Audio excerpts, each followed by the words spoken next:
No dia 7 de abril deste ano, o Ministério Público do Estado do Rio de Janeiro instituiu a Força-Tarefa de Atuação Integrada na fiscalização das ações estaduais e municipais de enfrentamento à Covid-19, a FT-Covid. É este o tema do nosso bloco de entrevistas. Para conversarmos sobre este assunto, nós convidamos o coordenador do Núcleo Executivo da Força Tarefa, promotor de Justiça, Tiago Veras. Olá, promotor, seja muito bem-vindo ao nosso programa. Muito obrigado pela oportunidade de falar um pouquinho sobre o trabalho do Ministério Público no enfrentamento à pandemia do coronavírus. Promotor, a gente sabe que um dos grandes desafios do MPRJ no início das atividades da Força Tarefa Covid-19 era justamente a tomada de decisões céleres, a necessidade da tomada de decisões rápidas para que a população fluminense não ficasse desassistida. Como é que se deu a atuação institucional do Ministério Público para promover essas ações com a maior rapidez possível? Esse desafio de tomada de decisões céleres não foi apenas para o Ministério Público, mas também para todas as instituições públicas e privadas, não só no estado do Rio e no Brasil, mas também em todo o mundo. A pandemia, como esse fenômeno social até então não vivido pela nossa geração, gerou realmente uma grande dificuldade nessa tomada de decisões. Por parte da Força-Tarefa do combate à Covid, no MPRJ, nós podemos enfrentar essa dificuldade sobre dois âmbitos. Em primeiro, em relação à questão prestacional. Nós entendemos que o poder público precisava tomar essas decisões sempre baseado em estudos científicos, em evidências científicas que fundamentassem a sua tomada de decisão por um lado ou por outro nessa política pública de enfrentamento à pandemia. É isso que a legislação determina, é isso que o STF vem reafirmando em constantes decisões. E o Ministério Público, na qualidade de fiscal da ordem jurídica, na qualidade de controlador do poder público, ele exigiu que o poder público, de fato, apresentasse esses estudos científicos para essa tomada de decisões. Na parte de fraudes e de controle de legalidade dos contratos, essa tomada de decisões céleres também procurou conciliar, ao mesmo tempo, a necessidade de viabilizar que o poder público realizasse de forma célere a contratação dos equipamentos, dos insumos e dos serviços que ele precisava prestar para a sociedade para combater essa doença, mas, por um outro lado, que essas contratações fossem feitas de forma legal, observada a economicidade, o valor do contrato, sem superfaturamento, sem direcionamento de ações. Então, esses contratos emergenciais que foram celebrados pelo poder público, eles foram fiscalizados em tempo real pelo Ministério Público e nós tivemos a cautela de, ao mesmo tempo em que reprimimos e prevenimos os danos ao erário, nós não inviabilizamos a contratação de insumos, equipamentos e serviços essenciais para a prestação desse serviço que a população tanto precisa. Promotor, nesse período de pandemia do novo coronavírus, qual tem sido a importância daquelas ações extrajudiciais promovidas pelo Ministério Público, como, por exemplo, os termos de ajustamento de conduta e as recomendações do Ministério Público para a busca de soluções rápidas, ágeis, que não precisem da mediação da Justiça? O Ministério Público contemporâneo sempre busca essa atuação resolutiva, justamente porque ela traz uma série de benefícios à sociedade, que é justamente o cliente, o destinatário e o patrão do Ministério Público. Então, nós sempre prestigiamos a tomada através da mediação, através de todas essas formas de autocomposição, pela esfera administrativa e extrajudicial, tentar chegar a uma solução para esses conflitos e entregar para a sociedade de forma mais célere e mais efetiva a solução para esses problemas mais graves. E não foi diferente com a Força-Tarefa. Nós tentamos ao máximo, em todos os casos, sempre antes de ajuizar uma ação civil pública, eram expedidos diversos ofícios e diversas recomendações para tentar resolver a questão de forma extrajudicial. Nesse sentido, eu cito aqui que foram expedidas 83 recomendações pela Força-Tarefa para os órgãos públicos e privados que eram investigados. No entanto, a maior parte dessas recomendações ela foi elas foram direcionadas ao governo do estado do Rio de Janeiro, que muitas das vezes sequer responderam a essas recomendações, nem justificando eventual não atendimento. Diante dessa inércia e dessa omissão específica, causando aí um grande risco de dano a interesses fundamentais importantíssimos, como a vida e a saúde da população, não houve ao Ministério Público outro caminho que não o ajuizamento de diversas ações civis públicas. Ô, promotor, e a Força Tarefa atuou em todos os 92 municípios fluminenses e houve necessidade de uma atuação mais enérgica, mais veemente em alguns desses municípios? A Força Tarefa, na verdade, ela não é um órgão de execução, né? Ela é um órgão criado temporariamente pelo Procurador-Geral de Justiça, por meio de uma resolução, para prestar auxílio aos promotores naturais. Então, nós, a todo momento, respeitamos o princípio do promotor natural, que é o princípio muito caro para a instituição Ministério Público. O que significa isso? Significa que a Força-Tarefa ela só atuou, e de fato ela só poderia mesmo ter atuado, quando o promotor natural, que é aquele titular da atribuição para aquele caso concreto, nos solicitou o auxílio. Então, a gente nunca passava por cima do promotor natural. Quando nós éramos provocados pelo promotor natural para trabalhar em conjunto com eles, nós prestávamos o auxílio e atuamos aí em diversos municípios pelo estado do Rio de Janeiro. Os principais procedimentos investigatórios que tramitaram na Força Tarefa tinham como reclamados o estado do Rio de Janeiro, propriamente dito, o município do Rio de Janeiro, que é a capital, pela sua relevância importante como metrópole, a região metropolitana, e dentro da região metropolitana a gente pode destacar aí o exemplo do município de Duque de Caxias. Tivemos diversos procedimentos que prestamos auxílio ao promotor natural da saúde no município de Duque de Caxias. Em relação ao interior do estado, podemos citar diversos procedimentos relacionados à transparência, ao isolamento social, que nós prestamos auxílio ao promotor com atribuição em Rio Bonito.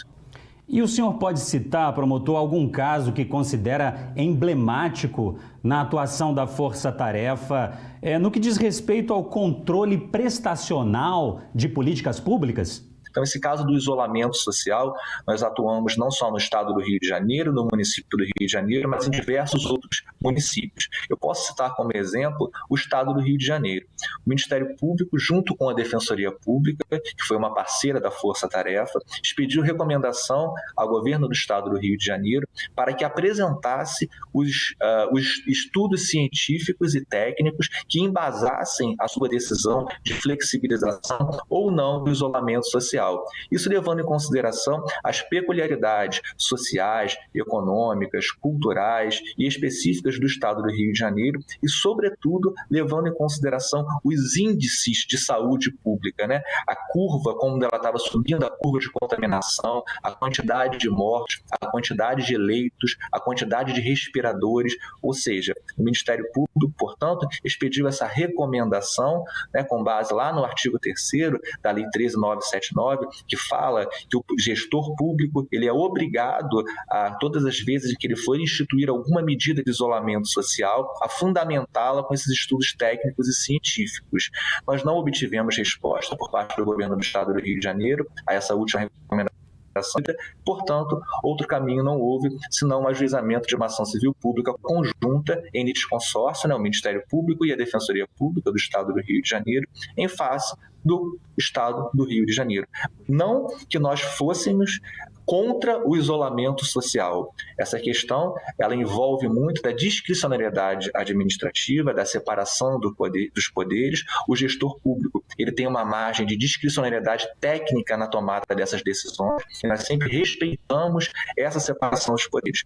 No entanto, o mesmo gestor público e a mesma Constituição que assegura a separação dos poderes determina que os princípios e os direitos fundamentais, como a vida e a saúde, sejam atendidos, que os princípios da prevenção e da precaução em matéria de saúde pública sejam atendidos. E essa mesma Constituição da República, interpretada pelo STF por meio de diversas ações diretas de inconstitucionalidade, de reclamações, ou seja, por meio de decisões vinculantes do STF, o Supremo Tribunal Federal, ele determinou que todo gestor público tivesse a obrigação de fundamentar a sua decisão com base em estudos técnicos e científicos. Como isso não foi feito no estado do Rio de Janeiro, nós ajuizamos essa ação civil pública, ganhamos uma tutela de urgência, e tanto essa tutela de urgência quanto o pedido do Ministério Público nunca foram para impedir a flexibilização, e sim para que o Estado apresentasse os seus próprios estudos. Em momento algum, o Ministério Público quis se substituir ao Estado e apresentar um estudo próprio. Esse estudo que nós pedimos, eles deveriam ser apresentados pelo próprio Estado do Rio de Janeiro. E a partir da conclusão desses estudos, caso esses estudos dissessem que poderia flexibilizar, que fosse então feita a flexibilização com todas as etapas e toda a responsabilidade de forma gradual. E se esse estudo dissesse que não era a hora ainda de flexibilizar, que não fosse flexibilizado até que essa hora chegasse. No entanto, a decisão de primeiro grau de jurisdição do juízo da Vara da Fazenda Pública, ela foi reformada, essa tutela de urgência, ela teve os seus efeitos suspensos por decisão da presidência do Tribunal de Justiça, inconformados por Ministério Público, pela Força Tarefa, pela assessoria do Procurador-Geral, pela Subprocuradoria Civil de Assuntos Cíveis, junto com a Defensoria Pública, ajuizamos uma reclamação constitucional junto ao STF, pedindo justamente que fosse observada essa obrigação de apresentação dos estudos científicos. A liminar foi indeferida no plantão, a nossa liminar foi indeferida no plantão do STF durante o recesso pela presidência do STF, e atualmente nós aguardamos o julgamento de mérito e interposição de recurso para ainda conseguirmos temos esperança de conseguir a reforma dessa decisão no STF para que o Estado, assim como em outra ação pedimos um pedido semelhante em relação ao município do Rio de Janeiro, cumpram o seu dever legal e cumpram as decisões do STF de apresentação desses estudos científicos. Isso é imprescindível no entendimento da força-tarefa para salvaguardar a vida da população fluminense. Promotor, eu gostaria que o senhor nos contasse quais ações merecem destaque em 3 áreas específicas de atuação do MPRJ. São elas: meio ambiente, direitos dos consumidores e proteção das pessoas vulneráveis. Na questão do meio ambiente, um bom exemplo é a atuação conjunta que foi feita da Força Tarefa, junto com o CAU Ambiente e com o GAEMA, que é o Grupo Especializado em Meio Ambiente do Rio de Janeiro, em que nós elaboramos em conjunto um documento chamado Recomendações para o Manejo de Resíduos Sólidos em Contexto de Pandemia do Covid-19. Esse documento ele contém as principais orientações para o gestor público sobre a forma como ele vai lidar com o lixo, né? Como vai ser feita a coleta, como vai ser feita a varreção da rua, como que ficaria a coleta seletiva, se continua, se não continua, quais são as cautelas e as medidas, né, mitigatórias para evitar a disseminação desse novo coronavírus. Então, é um documento que foi elaborado, um documento técnico, que foi elaborado pela Força Tarefa, em conjunto com o CAU e com o GAEMA, e nós replicamos essa forma de atuação junto a todas as promotorias do Estado com atribuição em meio ambiente. No meio ambiente, podemos citar ainda a questão do licenciamento ambiental dos cemitérios. Também nós replicamos junto aos colegas, também através de parceria com o CAU e com o GAEMA, uma documentação farta com todos os indicativos e diretrizes técnicas relacionadas ao licenciamento ambiental em contexto da pandemia do coronavírus. E, finalmente, no meio ambiente, podemos citar ainda um caso em que o meio ambiente deu causa a uma solução de um problema e também foi positivamente impactado na consequência, que é o hospital lá São Judas Tadeu, em Itaboraí. Era um hospital privado que não estava em funcionamento, e aí o município do Rio de Janeiro ele resolveu desapropriar aquele estabelecimento hospitalar que estava desativado, justamente para atender também a população com Covid. E para poder pagar o valor dessa indenização ao proprietário da desapropriação, o Ministério Público ele utilizou um dinheiro, 4 milhões, pouco mais de 4 milhões de reais, que o Ministério Público obteve com o TAC do Comperj. É um TAC de natureza ambiental que foi celebrado com a Petrobras, o Estado do Rio e o INEA, em razão da implementação de um empreendimento naquela área de Itaboraí, nós conseguimos, como medida compensatória, alguns valores, e parte desse valor de 4 milhões e pouco, ele foi utilizado, portanto, pela Prefeitura para pagar a desapropriação dessa clínica particular, que virou um hospital público. E a pertinência com o meio ambiente não está apenas na origem da verba, que foi um TAC ambiental, mas também na forma de operação desse hospital. Apesar do objetivo principal do hospital é prestar o serviço de saúde, toda a questão dos resíduos sólidos hospitalares e do esgotamento sanitário desse hospital, tudo foi elaborado no projeto por exigência do Ministério Público, da Força Tarefa, com base em informação técnica elaborada pelo nosso GAT ambiental, do MP. Tudo isso foi feito de forma ambientalmente adequada. Então, mais um exemplo em que o meio ambiente foi satisfatoriamente contemplado pela atuação dessa força-tarefa. Em relação ao consumidor, nós podemos citar como atuação da força-tarefa os casos do transporte coletivo de passageiros, né? Então, temos um caso de transporte intermunicipal, em que ajuizamos uma ação civil pública em face de uma concessionária desse serviço público, que é a concessionária Rio Ita, para ela poder operar de forma adequada, respeitando a legislação estadual e os decretos estaduais, no que concerne a obrigatoriedade da utilização de máscara, tanto pelo motorista, pelo trocador, como pelos usuários do serviço público, além de respeitar o distanciamento dos passageiros, a lotação máxima nos coletivos, tudo de forma gradativa, de acordo com a fase de progressão da flexibilização do isolamento social. Essa questão também do transporte público de passageiros também foi objeto de atuação da Força Tarefa no município do Rio de Janeiro, pelo transporte intramunicipal de passageiros no BRT. No final de julho, nós expedimos 13 recomendações para essas concessionárias do serviço público e para o próprio município, na pessoa do secretário municipal de transporte, para que eles também observassem todas essas normas específicas para o transporte de passageiros em momento de pandemia. E, finalmente, no que concerne à proteção das pessoas mais vulneráveis, a Força Tarefa também ajuizou uma série de ações e prestou auxílio em diversos procedimentos, e a gente pode exemplificar aqui com o caso da ação civil pública, que foi ajuizada em face do Estado do Rio de Janeiro, em relação às instituições de longa permanência de pessoas com deficiência, para que fossem implementadas medidas preventivas e mitigatórias contra a disseminação do novo coronavírus nessas instituições, na proteção dessas pessoas mais vulneráveis.